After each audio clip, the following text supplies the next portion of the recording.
Hello, everyone, and welcome today at the European Policy Center. My name is Andreas Aktoudianakis, and I am leading digital policy analyst at the European Policy Center.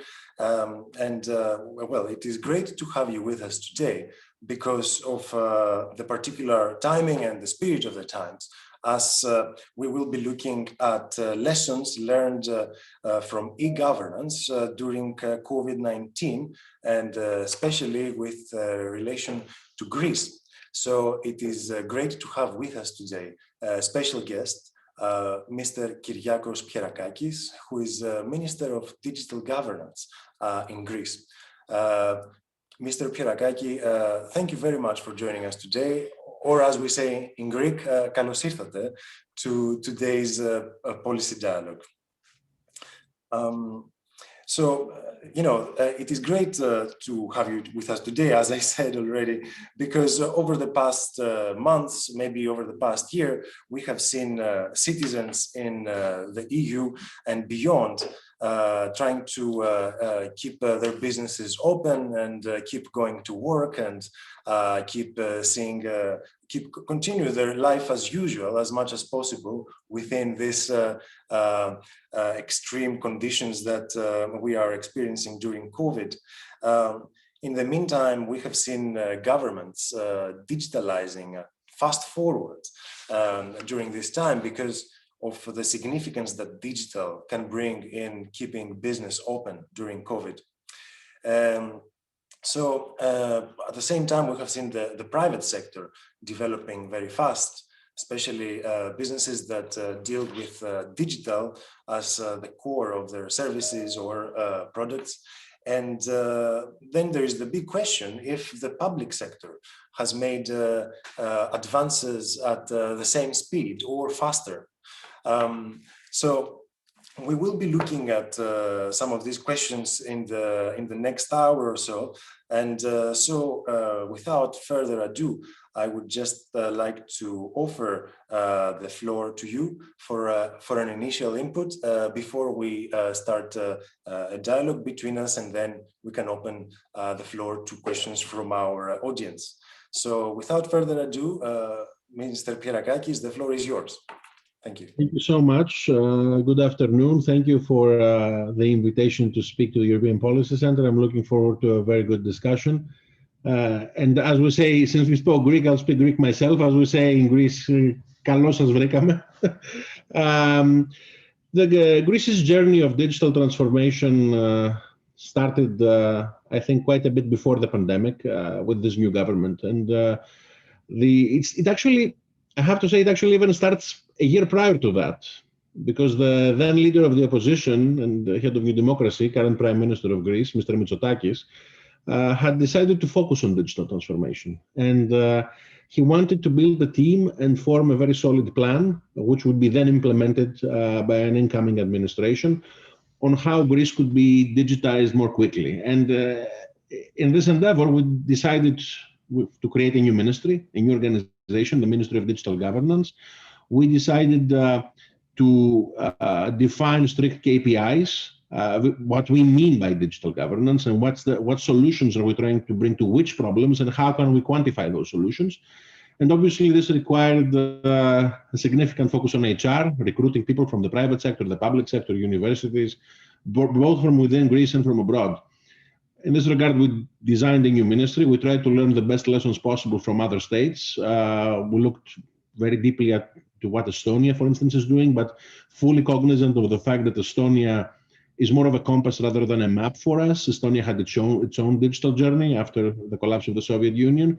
In Greece, we had a very elevated bureaucracy, a very big bureaucracy, which we needed to both simplify and digitize at the same time and offer new services.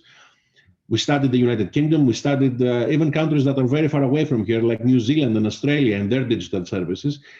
And again, cognizant of the fact that reforms are a little bit like transplants, you need to have donor-receiver compatibility, and you need to have a very acute focus on what you can't and what you can't copy once you are focusing on their specific projects. So since 2019, we focused a lot on digital services.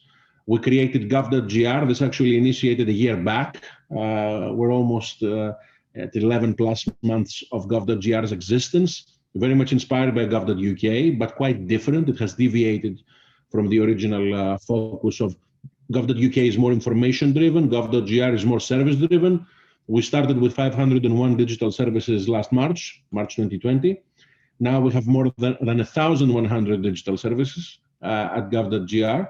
In a sense, this is the central project, let's say, of digital transformation. We have a view that in a country where in a life event of a citizen or of a corporation, you have 5 steps, 6 steps, 17 steps on certain occasions, even more than 20 on others.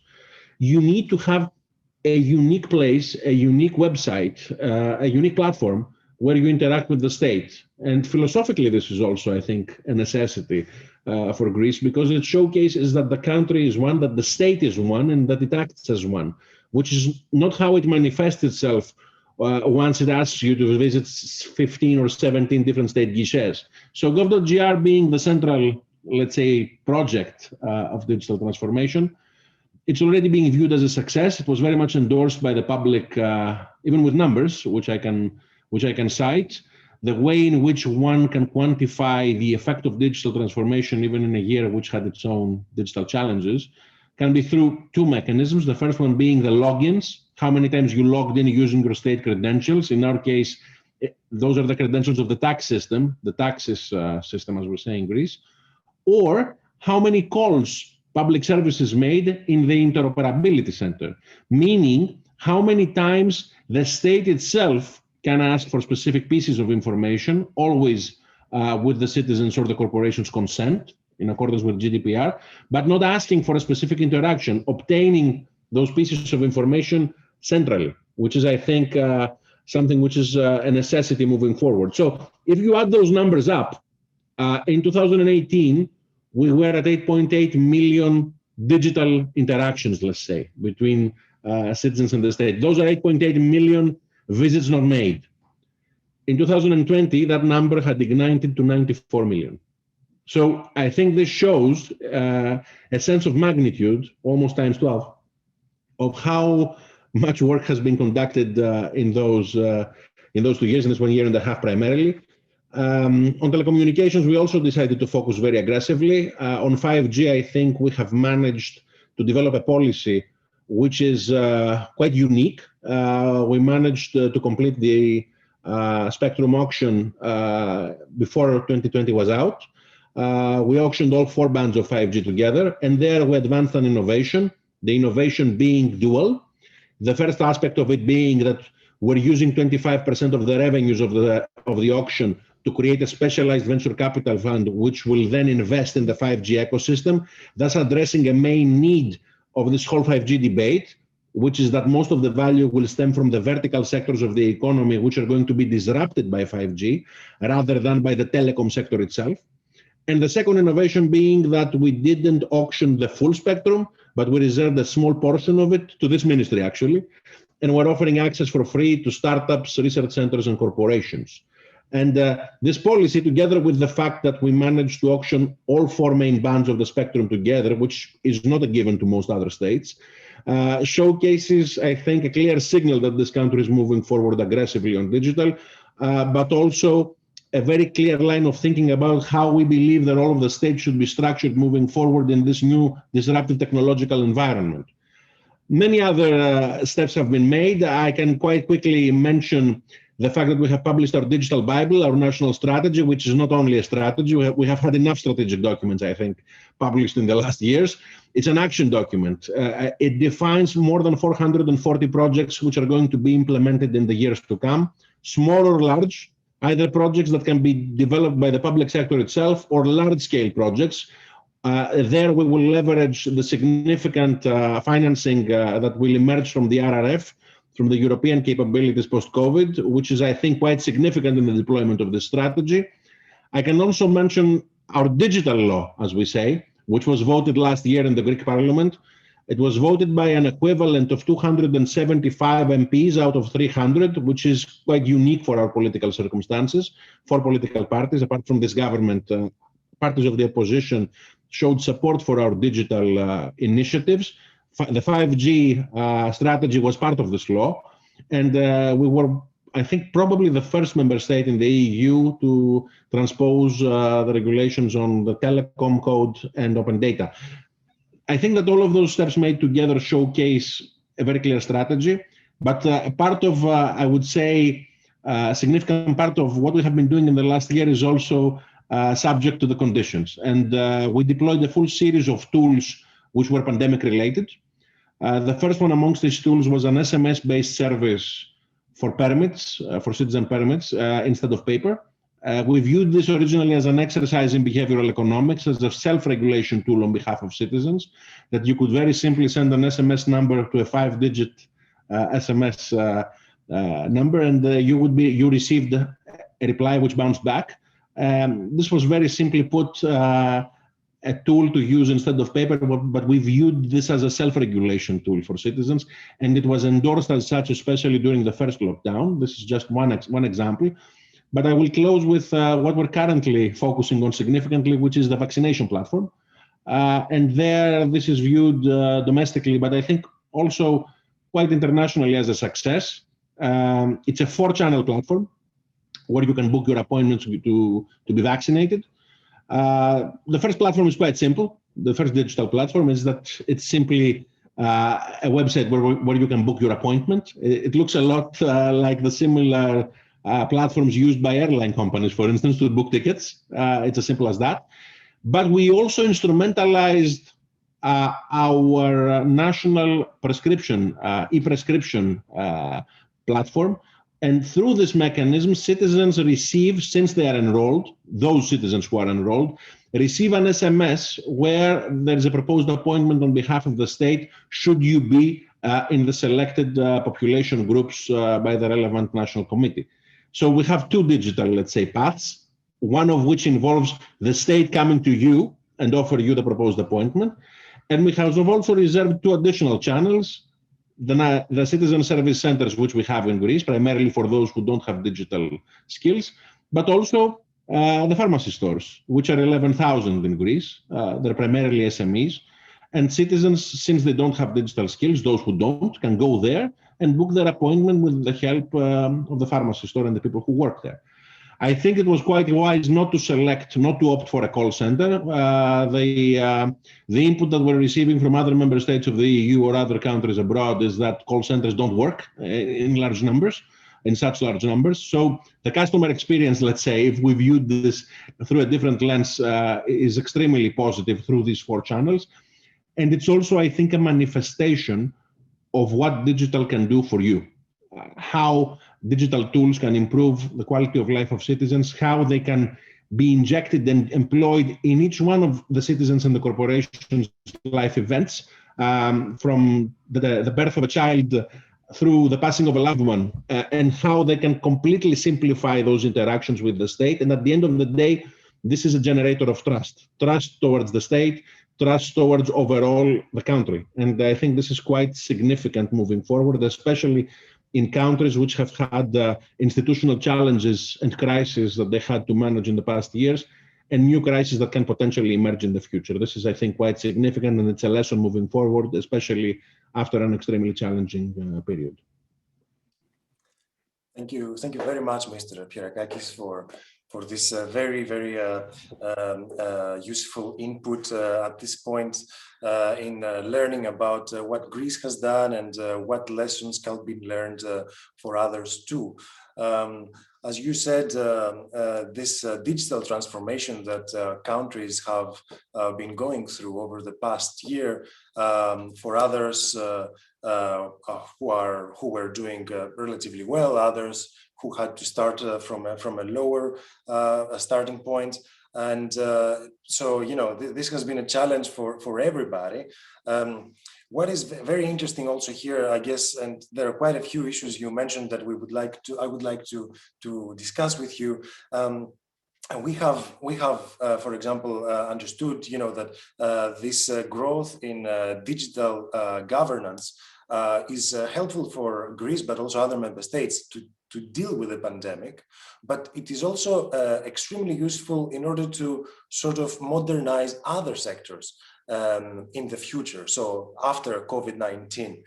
So perhaps other sectors like tourism and agriculture, which are traditionally sectors of Greek competence. I'm sure that this e-governance tools also offers a starting point for other developments in the future. We can speak about that later, but first I would like to touch on the million-dollar questions at this point in EU politics, and I would like to briefly touch on vaccination, COVID-19 vaccination certificates, and the slightly more controversial vaccine passports. So. The European Commission President Ursula von der Leyen said yesterday that she would bring forward legislation later this month on a green pass.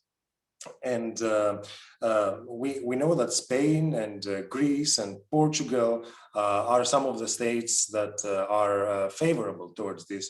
But others, like France and Belgium, say that this would be unfair because not all countries will have achieved the maximum degree of vaccination so that travel can happen from all points to all points. So not everybody would benefit from this. So I was wondering if you could maybe give us an idea about where do others stand in the EU, and what is the opposition support that you expect to see in the European Council with regard to this. And also to mention here that Greece is among the first European countries to support the idea of COVID-19 digital certificates. So great if you could tell us what is the opposition you have seen, what is the support, and maybe to also ask you about what other organizations. So, for example, the World Health Organization Committee we know that has opposed the plan at this point, and they have stressed that the vaccine effect on minimizing transmission is still unknown.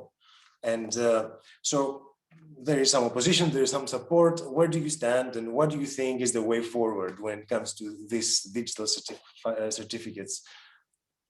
First of all, as you said, we're amongst the first countries in the EU to start issuing those certificates. And we're actually already issuing them as health documents.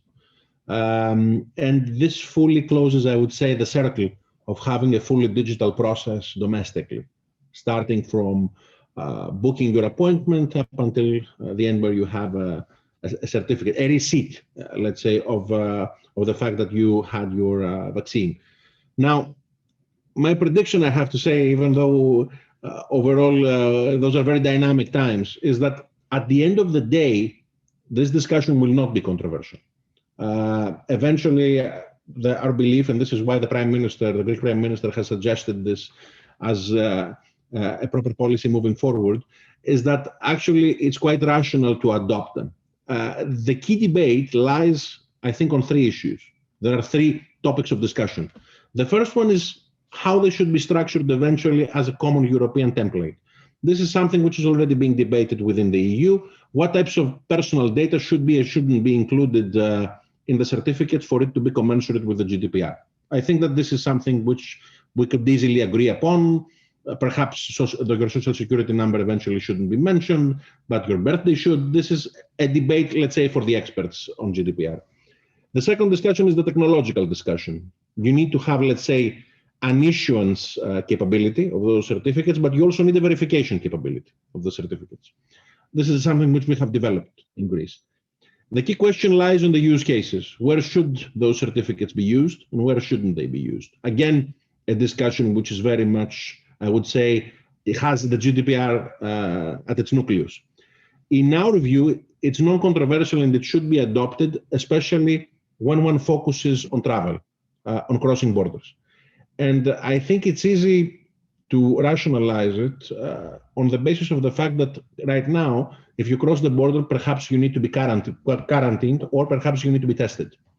So at some point, if you have been vaccinated, and once we have more clear medical data on the equivalence between those, let's say, options, or if you have passed, or if you have already contracted the virus, all of those things at some point should be treated as equals, depending, of course, on the medical specifics in each one of them. But the question becomes, if I have been vaccinated, why shouldn't I be able to cross the border more easily? I would say on a fast lane basis, as we currently have in the airports, rather than not. There are certain things that need to be further defined, but in principle, we feel that this is a proposal which will, as months pass by, it will eventually be adopted. And we're already viewing this adoption propensity within the Commission, because things have already, we had even certain announcements made a couple of days back. And our expectation is that as vaccinations increase as a share of the population, most member states will eventually adopt this point of view. Thank you very much for this. Maybe we could follow up on some of this and look more closely at the vaccine passports and how they have been called as controversial developments by some. So there are some member states that have expressed are open to discussing this proposal, and the discussion about vaccine passports has also been met with strong reactions by civil society and other stakeholders that are concerned about the tensions it could bring to free travel of people and services, as these are fundamental rights of minorities, but also of citizens more broadly. So, I know, and you have said that you are aware about these challenges, but the question still remains: how can you how can you get the best of both worlds in this scenario? But it depends on how you frame the question, how one frames the approach. This is why we have decided to frame our approach on a fast lane basis. Because if you view it on a fast lane basis, then the question becomes, should I be tested? Should I be one that's being tested or quarantined if I have already been vaccinated? Or would an optimum use of the limited resources and capabilities of states to make tests at the border be put at a better use if, for instance, I have 95% immunity once I have been vaccinated? So this is why we feel that if you put all those things at a relevant equivalence, tests, having already contracted the virus or having been vaccinated, perhaps one can make use of these certificates to more easily cross borders on a fast lane basis. I believe that this is our belief as a government, that if the debate is being framed in such terms, it's actually self-evident why they should be adopted. And this is why the Commission is moving forward in this direction. Thank you. Yes, indeed. The European Commission President von der Leyen mentioned yesterday that the proposal would be tabled by the end of this month, and but they also said that for it to go ahead, this will have to be something that everybody will support, or that the proposal will be met with support, generally speaking. But we discuss about we should also think about the security and privacy of this. Is very sensitive medical data, and as you said, for the services to succeed and to be adopted, and for all the efforts that the government makes for this to be successful, citizens need to feel that they need to trust that these services are working flawlessly, and to also feel that their data is safe. So thinking about Greece and the state of digitalization in Greece, and where it stands compared to other member states in the EU is doing I think just is at the average point where it comes to the digital economy and society index by the European Commission. So how can you feel sure that other sectors in Greek government, such as data protection agencies, what sort of resources do they need in order to be able to support the government's plans and a smooth rollout of these digital resources that also inspire trust from the citizens? I fully adhere to the philosophical standpoint behind your question. the philosophical standpoint is that trust is at the nucleus of this discussion. And this is why I would claim from the beginning of the pandemic, and I would cite an article here by Yuval Harari, written in the FT last March, saying quite explicitly that after a couple of years, the pandemic will be over, but what will remain are your digital choices. The kinds of choices that you make now will stick. So you need to be very careful and very, I would say, philosophically cognizant of the implications of these choices. And in this regard, the Greek government made the choice, which was, I think, quite fundamental. Our choice was to instrumentalize an existing strategy, use an existing strategy. The existing strategy was simplification of the interactions between state and citizens, and render this strategy a tool to battle the virus. Because as we ignited from 8.8 million digital interactions to 95 million digital interactions, in reality, we understood that those were visits not made to Greek public services. And this happened especially during a year where this meant even more things than what it traditionally does. So in this regard, we fully understood that this is a little bit like the Jenga game, that trust can be built in a difficult manner, service by service, and each service needs to work. Each service needs to be safe. Each service needs to actually ensure your privacy. And we were also fully cognizant of the fact that, like the Jenga game, with a single mistake, this trust can be diminished quite simply and quickly.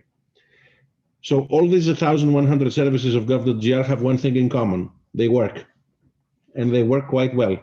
And this is what has generated significant trust towards this transition to digital services.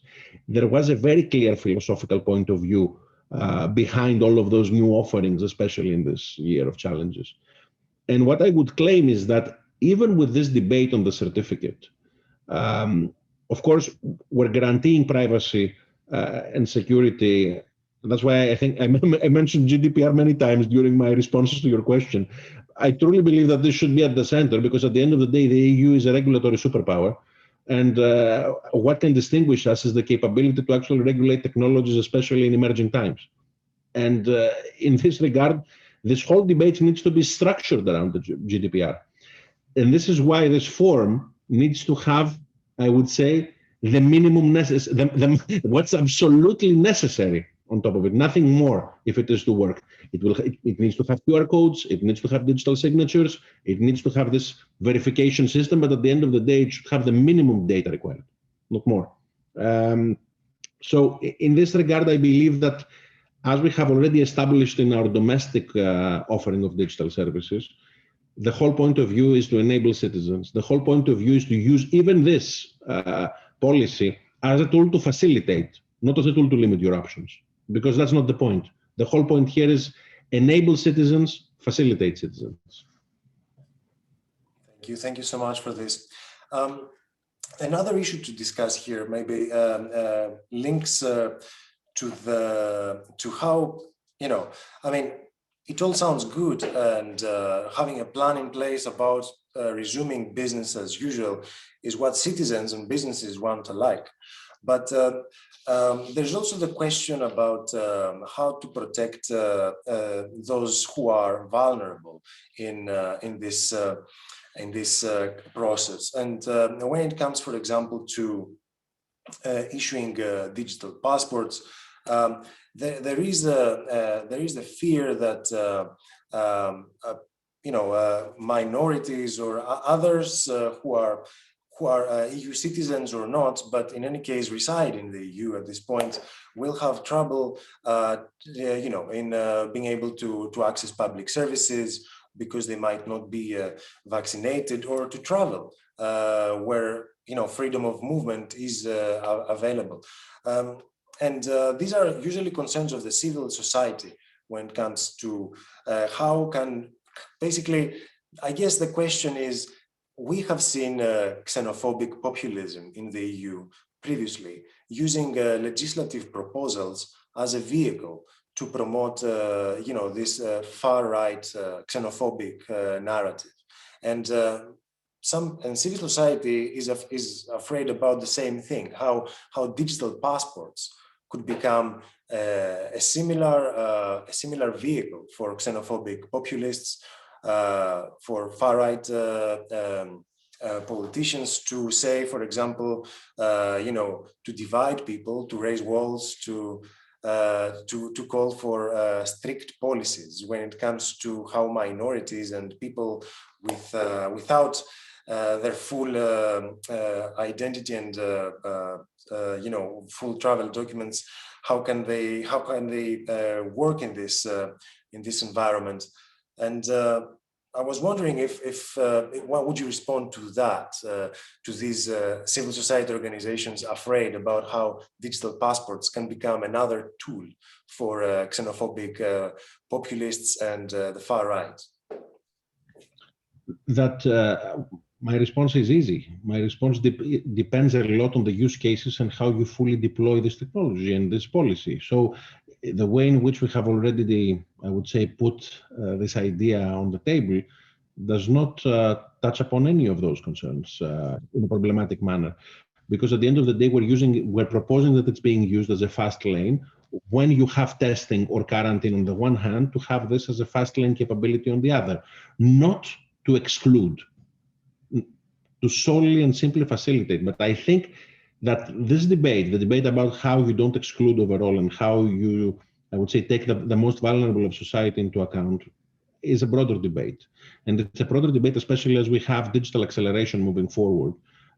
For us, this is a key concern, especially as new technologies emerge, especially as the economic models of countries are being disrupted by the emerging technologies of the fourth industrial revolution.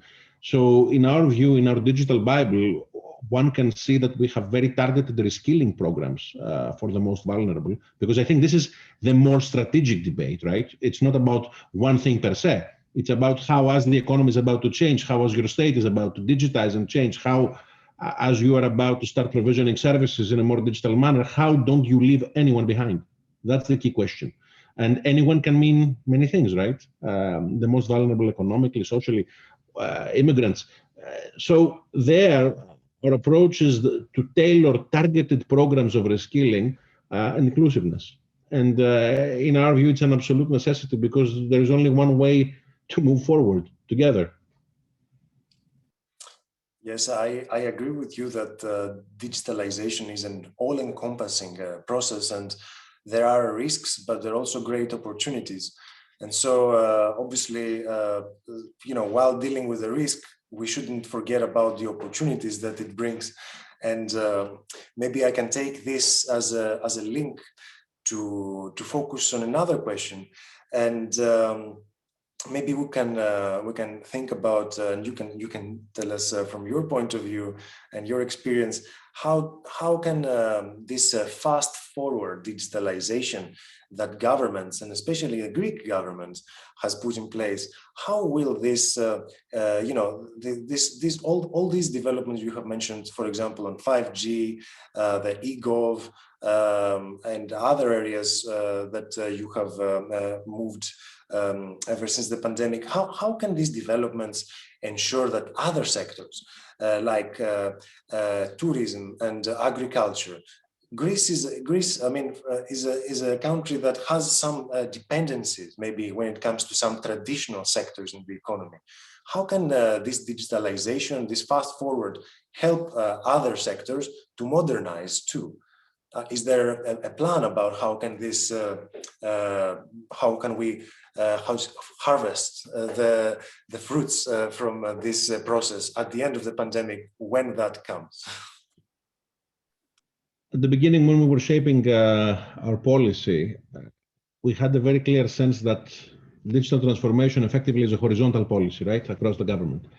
Part of the problem behind the fact that Greece hadn't managed to leapfrog its position in the previous years is the fact that not only Greece, but overall countries find it more difficult, and governments find it more difficult to implement policy horizontally. It's more difficult to do it vertically, right? Sector per sector. But digital is a horizontal project. And this is why it's typically more difficult to move ahead very quickly.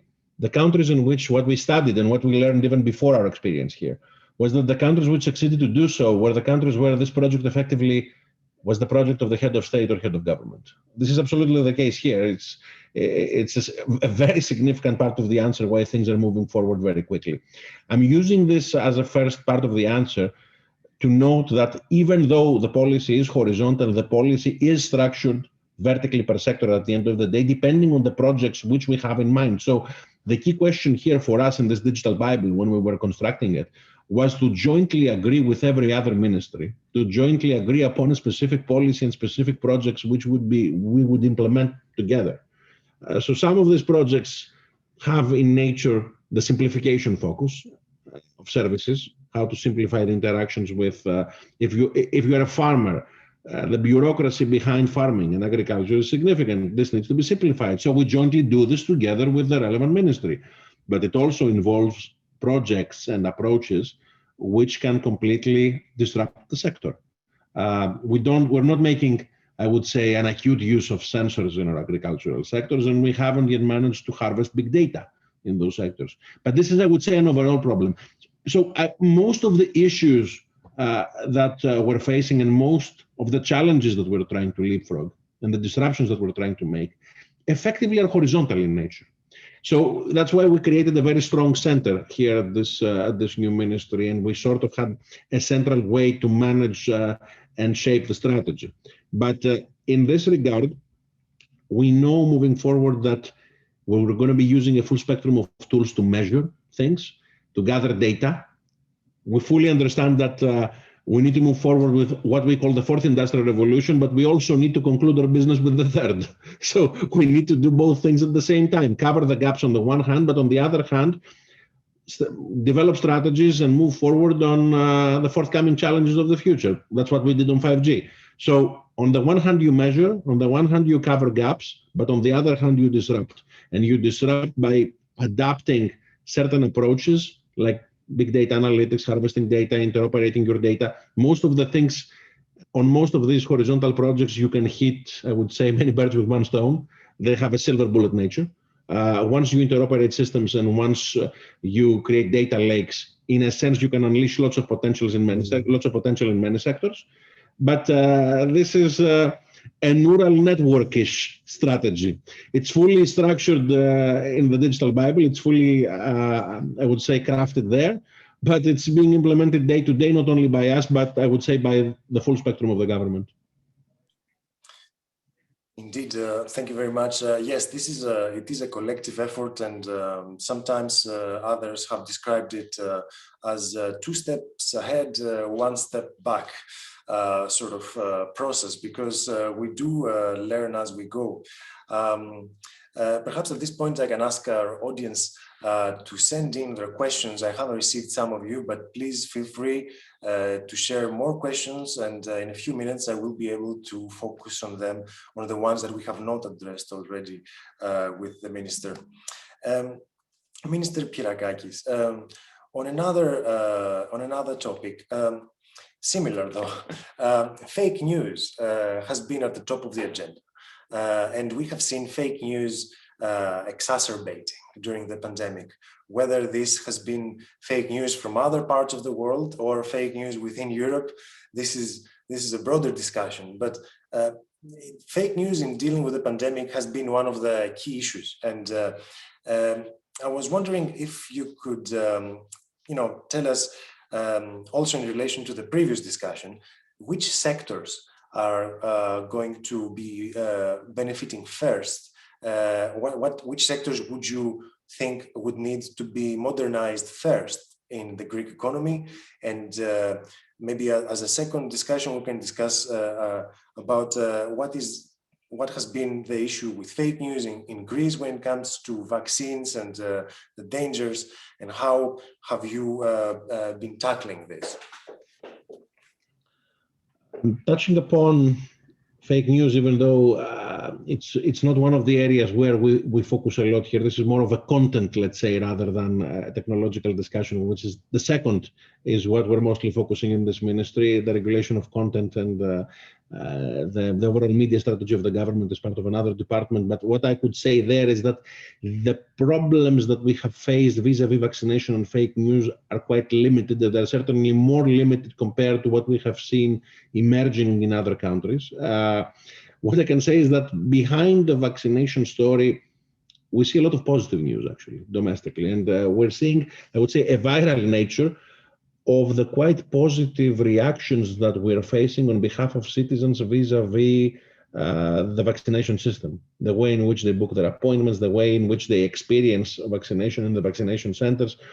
It's the way in which the process has been designed is such that it's connecting it with your previous points. It's a trust generator, and this is creating, I would say, a virtuous circle of positivity in Greek social media, which is something I would say very fruitful, and we're very happy to read this. Especially the engineers who developed the system are quite happy to read, and the doctors to read this news every day. Now, vis-a-vis the sectors, I have to say that even in the 5G discussion, part of the questions that we were receiving, especially as we were creating this new 5G venture capital fund, was, where do you expect disruption in 5G to take place? Which sectors do you expect this fund to invest at? And my instinctive reply on this was that it's not the job of the politicians to say. Our job is to build it, but we shouldn't be the ones who strategize about the sectors. It should be the managers. It should be the startuppers. It shouldn't be the preconception of the public servants. It was not the case, I would think, even in other countries where such ecosystems emerged. But especially on 5G, for instance, to give you one example, we know that 5G will disrupt transportation through automated vehicles. It will be the neural network upon which those new AI systems will operate. We know that you will see technologies such as robotic surgeries from afar, but most of the things we don't know. And we're in the area where we don't even know that we don't know it.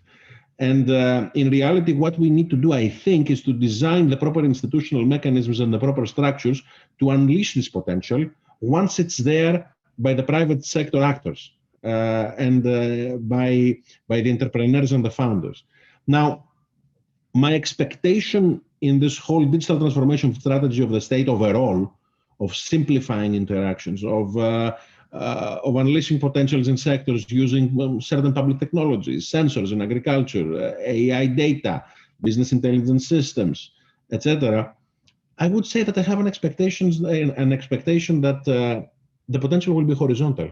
The country has existing strengths in certain sectors, obvious strengths in maritime, tourism, agriculture, etc. But I wouldn't like to sort of jump in and say that it will be sector A or sector B which will receive most of the benefits. I have a fervent belief that this country has a lot of potential even in digital per se. We have Michael Bertouzos, who is, I have to say, one of the figures who have mostly inspired even me personally in his work at MIT. Always believed that Greeks can be quite good at coding.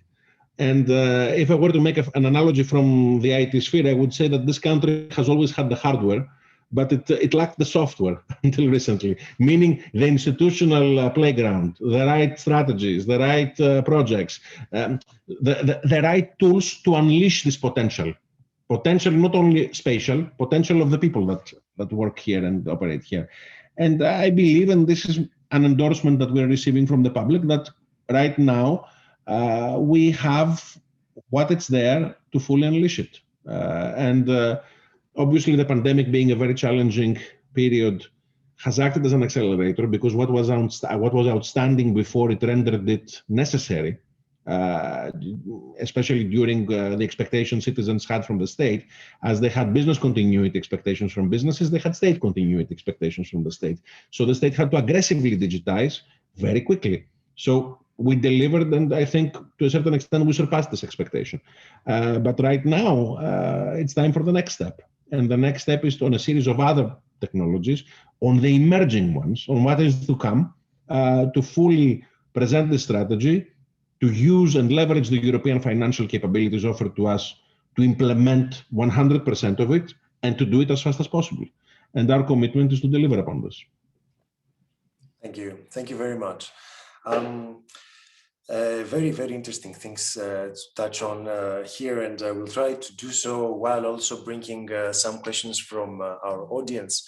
And maybe this is a question that we have already partly addressed from Mr. Adonios Vafiadakis. So he's asking if there is a plan to push businesses that were not able to adapt fast to this digital transformation.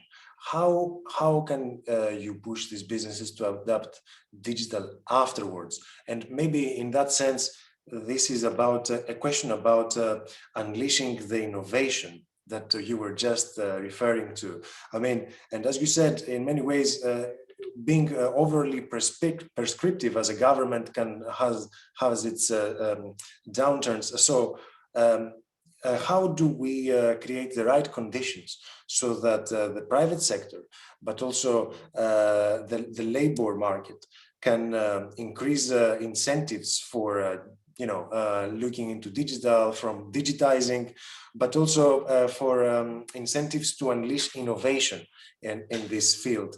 And yes, basically, this is a question about what kinds of incentives, without being overly prescriptive, what kind of incentives can you provide to businesses so that they have an interest to continue digitizing? And I'm sure that digitalization also brings developments in other areas, such as increasing transparency, etc., etc., etc. I mean, this is a discussion which has many aspects. I think that the way in which we approached, for instance, the deployment of 5G in Greece showcases a philosophy. The philosophy was that on the one hand, and I will use this as an analogy to answer the question, on the one hand, you do a business-friendly, as clear as possible, including all the relevant, let's say, parts of the spectrum, or the relevant bands, and you put all of them together, so you create business certainty, and that's what renders it business-friendly. On the other hand, you create a fund, but the fund is not run by the state. The state endows the fund, but then the managers who are selected in a specific way fundraise from the private sector, and then the fund has a private sector acumen, actually. And a state resource, which is the spectrum itself, you reserve a portion of it and you offer it for free to the entrepreneur or to the researcher. So I think that this triad of policy showcases a philosophy. On the one hand, the state has a significant role to play, but on the other hand, it shouldn't be an old school way of thinking.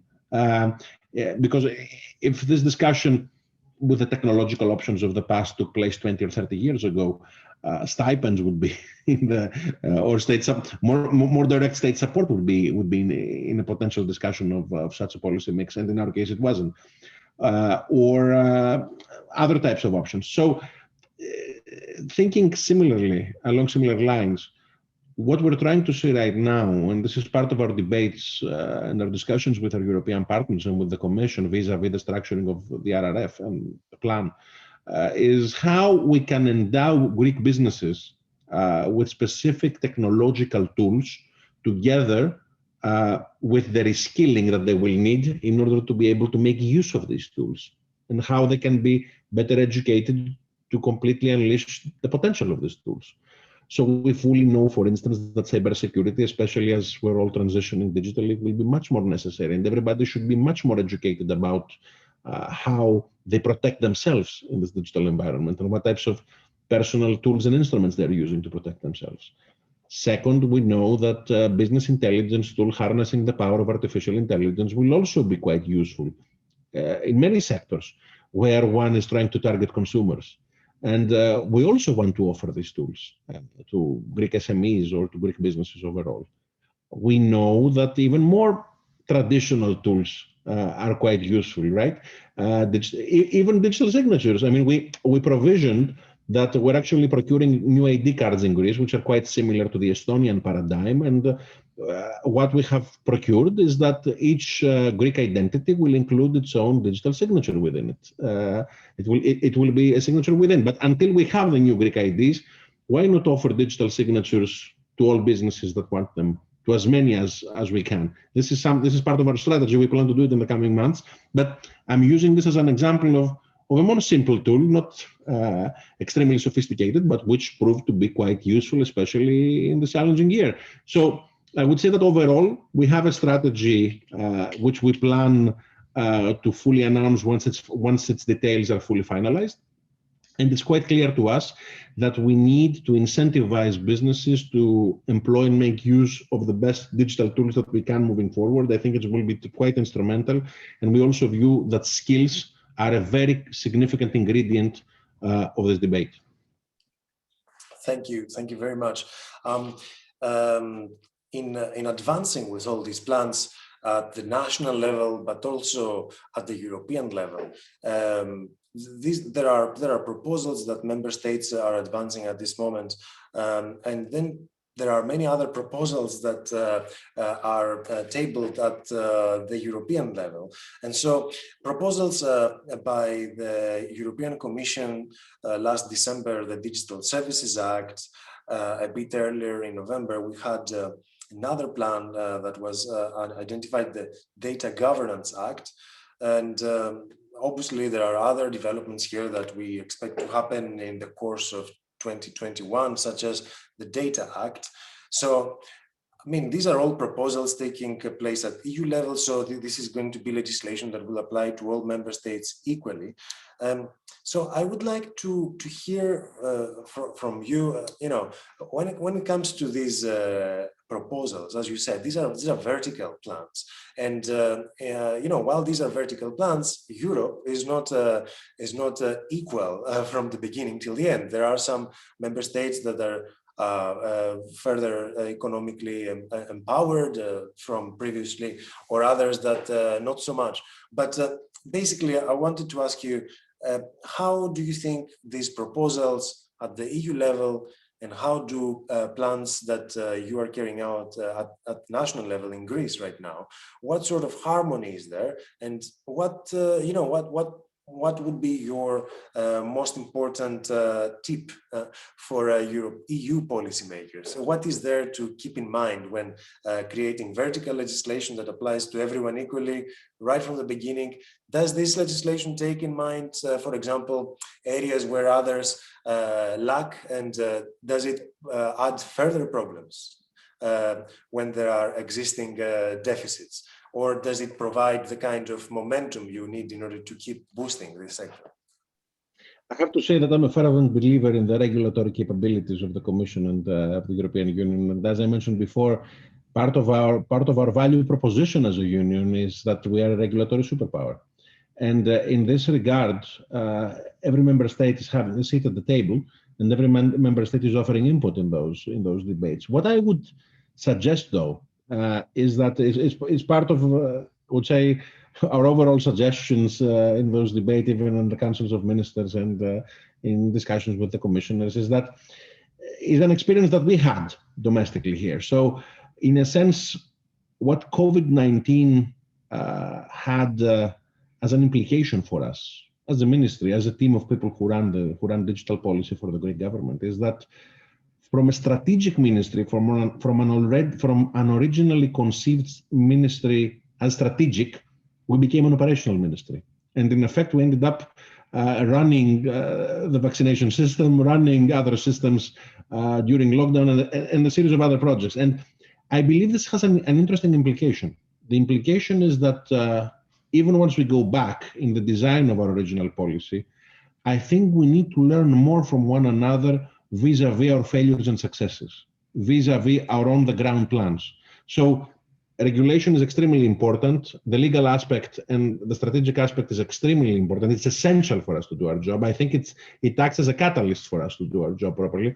But I also think that we need to focus on the operational, on the specific projects that we're implementing on the ground, and how the Commission could act as a facilitator for us to learn from one another through, I would say, not only exchange of projects and views, but I would say that this needs to become more systematic. And I feel that it's happening in reality. It's happening ad hoc in the councils of ministers where we're presenting projects that we're implementing. But the more systematic this gets, the more easy it will be for countries which are trying to leapfrog their digital position, as we were back in 2019. And part of the strategy has already been implemented in in accelerated speeds, it would be quite useful for anybody who wants to sort of pick specific projects, not to have our learning curve before the election as we were trying to develop those projects. I think that it would be extremely useful to have a more, let's say, a data bank of ideas where, depending on your position, you can very quickly understand that you need to do A, B, C, D, E, F, G as a prescription on certain things in order to be able to move forward and move forward fast and in a qualitative manner. Thank you very much for this. That's great. Maybe as we're approaching the end of our dialogue, maybe I could ask you about, this is a bit of $1 million question at this point. So,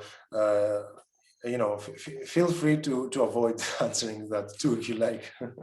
But basically, I was going to ask you, this is a big debate at the EU level. We have been discussing about boosting European strategic autonomy, and specifically, we have been discussing about boosting digital sovereignty.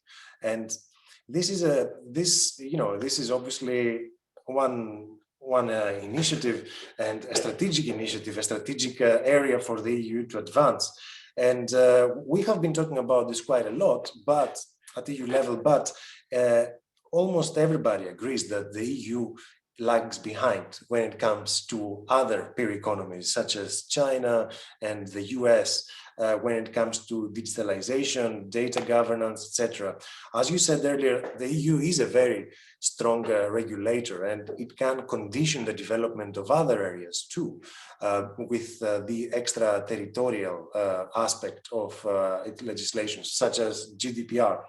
But then the question is, where will the money come from for all these developments to happen? And the Commission has announced the recovery fund, and member states have agreed at this point, and Greece has promised to spend at least 20% on digital. So that's a big part of the recovery fund.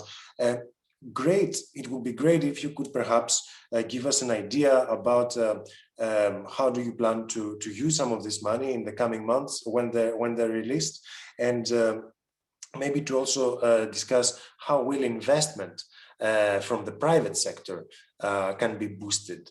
How can, what sort of investment plans from the private sector, how can you unleash this other investment tool in supporting this digitalization in fast forwards? This is indeed $1 million question. So I would say, let me make another analogy. I believe that one should take advantage of one's specific characteristics and try to employ them as advantages, even though one can view them as disadvantages at certain points. To give you one example, and I will use this as an analogy, Greece has 11,000 pharmacy stores. So in the past, when we were under the memoranda and the bailout platforms, etc., there was a big debate about their number, whether they're many, what's the optimal structure, etc. And look now, in this discussion about booking your appointments, how this specificity of Greece is an advantage, because we're using those pharmacy stores as one-stop shops to book your appointment. So by that, I'm trying to say the following. We have our own characteristics as a continent. We have places where we're more strong than others. 5G, for instance, we develop we have developed significant technological capabilities in the infrastructure of 5G. I can mention many sectors where European companies are playing a significant role. Space, many amongst them. So I think that the discussion shouldn't be about this. It should be more about the human-centric approach in technology. I think that we should put citizens at the core of the debate. We should try to see how citizens and corporations are being serviced. We're servicing them in the best possible way through the EU and through the capabilities of the EU. And overall, to answer your question, what we are trying to do in our program is that, in a sense, we're trying to do many things at once in this silver bullet nature.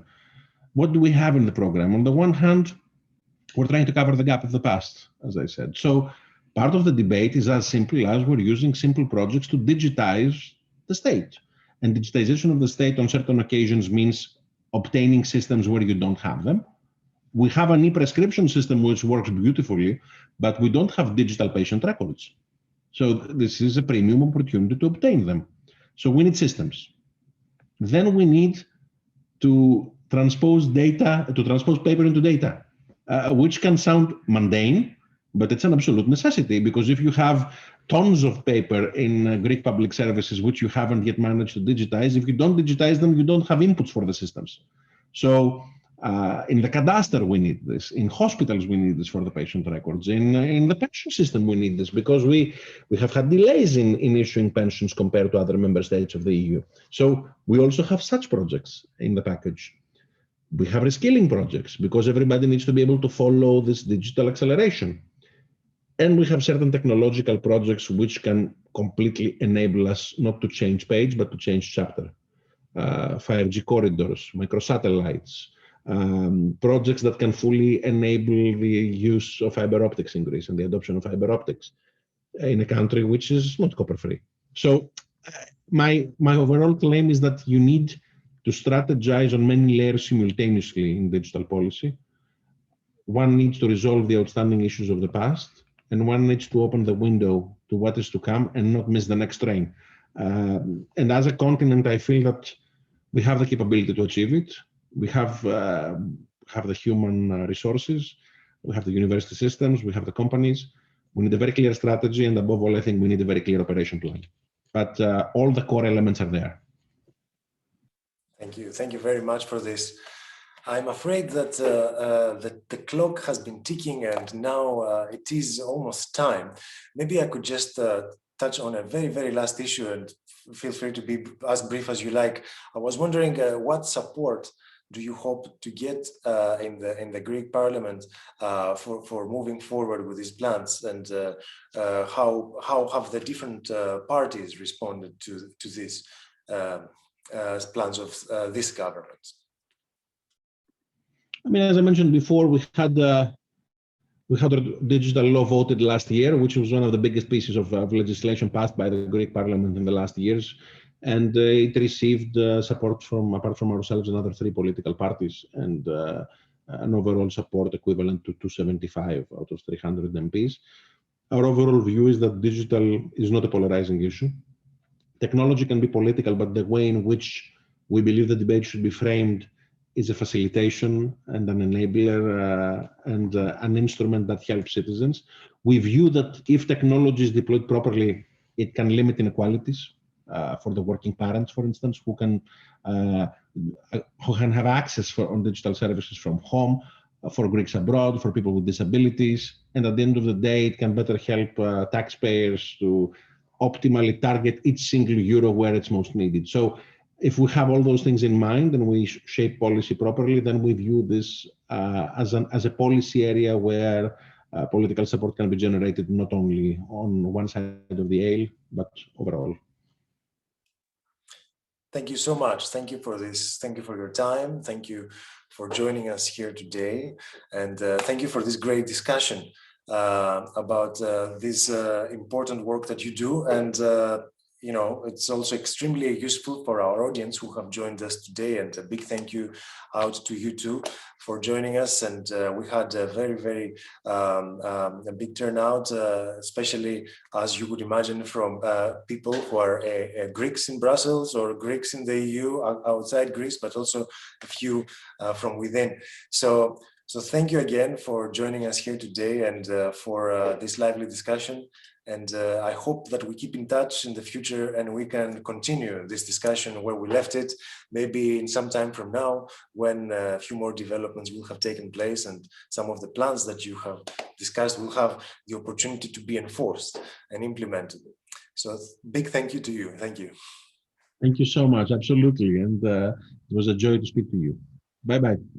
Bye. Thank you.